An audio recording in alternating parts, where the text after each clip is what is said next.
Енді Бұқанаев Төлеухан аға жасынан бұл осы әке-шешелері үйрете кетіп жасынан өзі де сол естіп өскен адам, ағайын туыстарының ортасында өскен.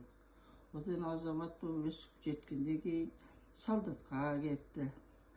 Онан солдаттан келген соғыс басталды, соғысқа барды. Содан қайтып келді, соғыс ардагері негізінде.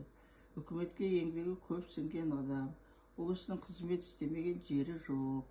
30 жылдық Қазақстан, Бекаян колхозы дейтін, мына жақта балықшы колхозы. Сельсовет болып істеді. Рыбзавод, рыбкомбинатының барлығында істеді. Ол кісі осы тұғылды негізінде 58-ші жылы осы Приозерный поселкесі етіп орнатқан соғысы. Ең бірінші үйден бастап орнатқан соғысы болатын. Приозерныйды орнатқан.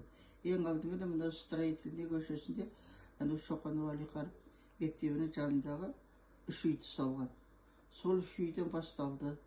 Оны кейін ары қарай дамып, мұқым үлкен поселке болды.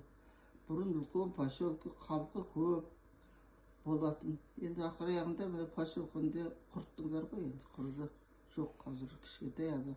Бұрын қайда 20 мыңнан артық адамы бар адам немереге поселке болатын.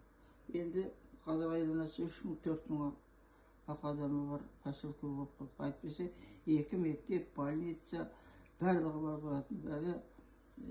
Пристен, Сагазерно, рыбкомбинат, маскомбинат, Казсельхозтехника, соны кейін үй салатын строительный мекемелердің барлығы 22-23 мекеме бар болады. Қазір біреуде жоқ. Ол кісі сондай еңбегі сіңген адам, енді ол кісінің атағына атақ жетпейді.